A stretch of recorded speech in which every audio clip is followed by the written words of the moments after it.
Hi, my name is Money. I'm one of Classy's friends. He agreed to let me narrate this video, so I hope you enjoy. Our story begins at the end of a hero's journey, in a fantasy world ruled by those with power, a utopia for savages. But the chosen hero, the apostle of justice, is not really all that special.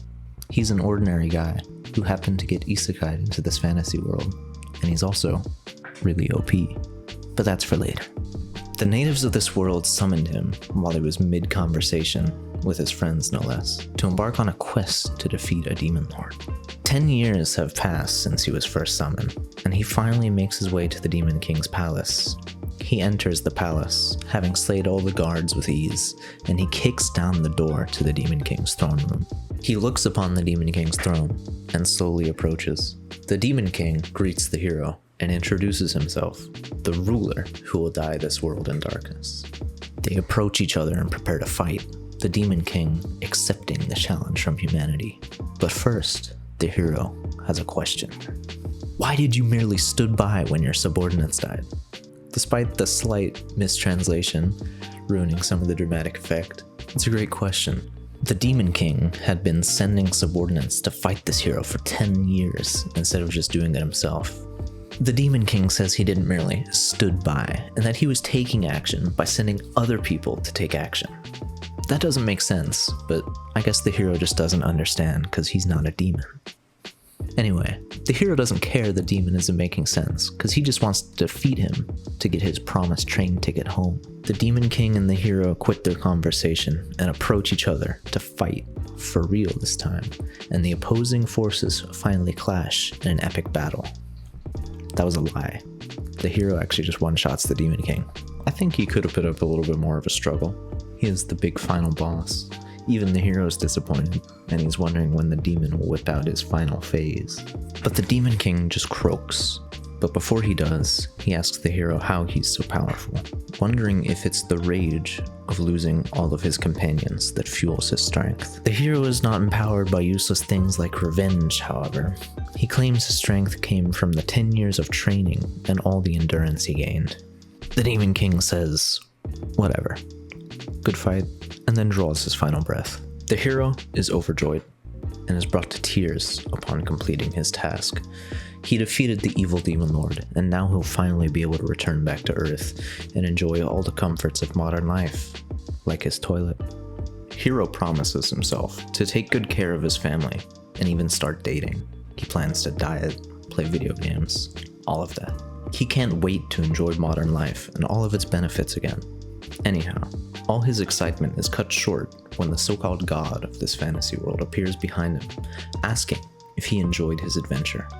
She says she has watched the hero for the past 10 years and witnessed all the hardships, all the friends he's made, and all the unbreakable bonds he's formed.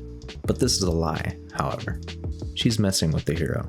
She knows he's been a dick the whole 10 years. She has a report card ready to show the hero.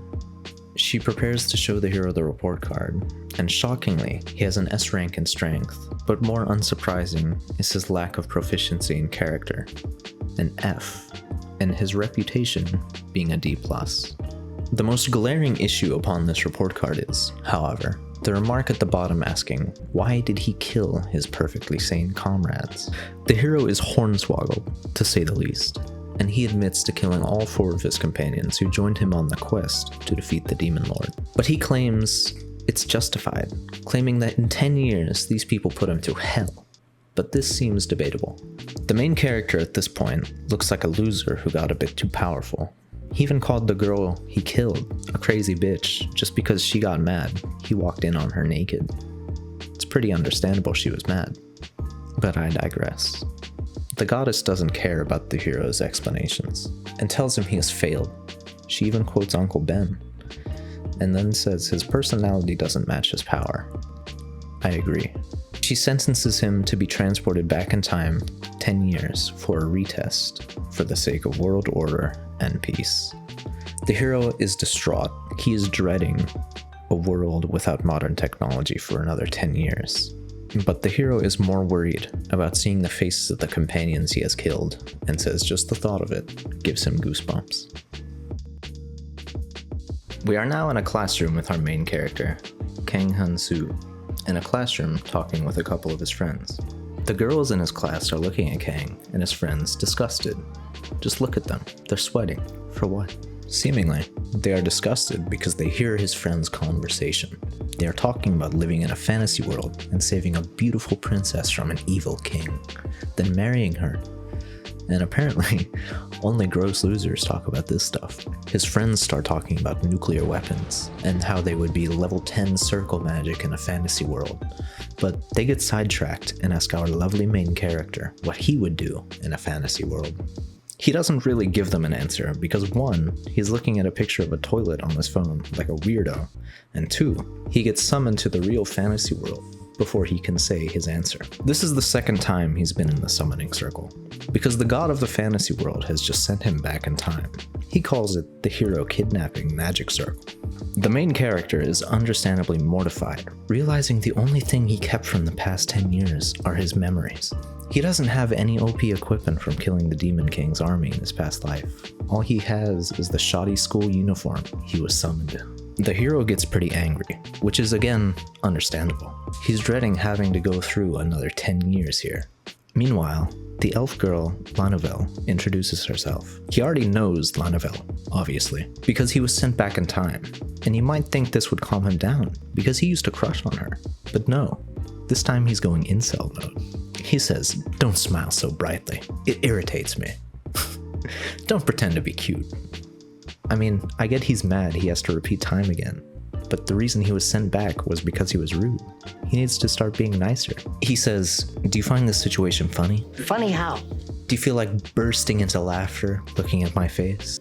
The hero is on a bit of a power trip. He yells at the girl, and he yells at the king's guard, who was sent to retrieve him. He seems to misunderstand the power balance. Hero thinks he should keep the king waiting, because the king needs him to defeat the Demon King, and nobody else. This makes sense, but in the middle of his rambling, time and space get distorted, and somebody tells him, "Please lower yourself, Hero." Hero lets out and is surprised. This didn't happen 10 years ago in his first time. This person is basically telling Hero to stay humble because he sounds like an asshole, which is funny because I was saying the same thing through my screen while reading. Anyway, this girl introduces herself as the special instructor and that she was dispatched because of his F-rank personality. The special instructor tells the hero that her being there is a rare occurrence and has only happened a handful of times. The past heroes who succeeded the reincarnation challenge didn't need to retake it, and if they did so quietly.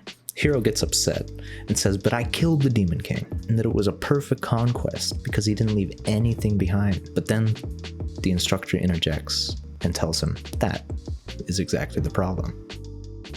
She says he deserved to die by the Demon King's hands because he repeats mistakes on purpose and that he's never had time to truly reflect on himself because he has never failed. Then she brings up an odd comparison with good people and water because water doesn't fight and helps all things. And clearly this lady hasn't ever heard of a tsunami.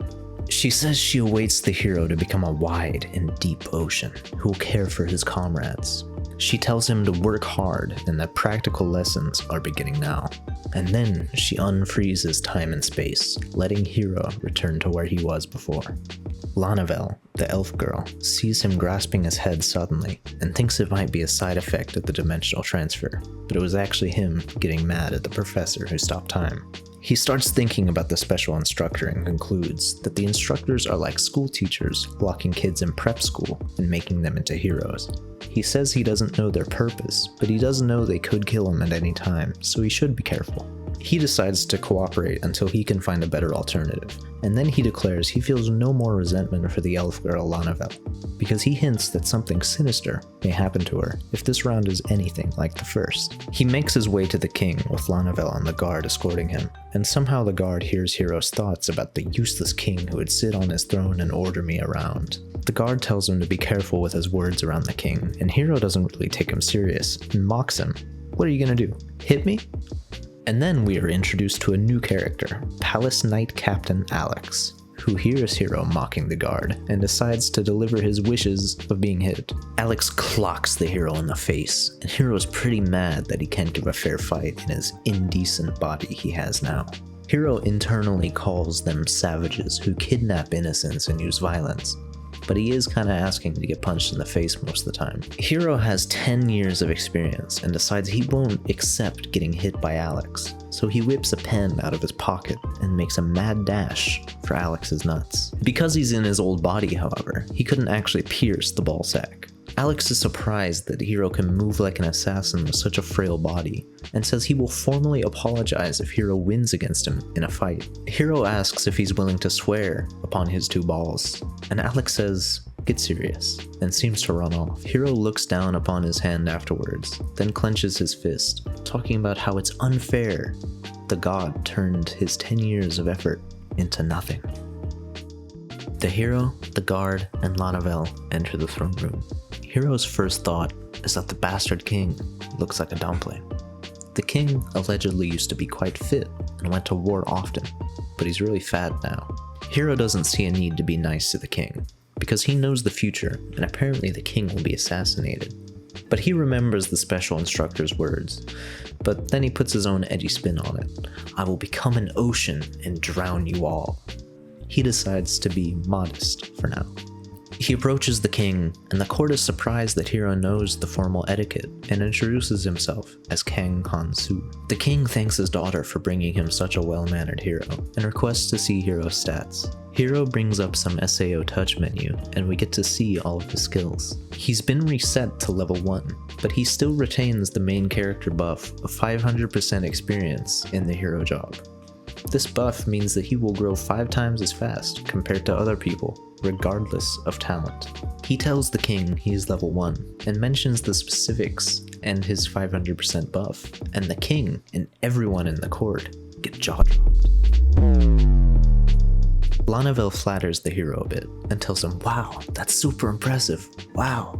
And he just says, "Okay." Then the king gets all serious, and tells Hiro to defeat the Demon King's minions, and then finally defeat the Demon King himself. Hiro asks the king how much support is being offered to him, and the king says, "We don't need to give you support. Our greatest support was summoning you to our country."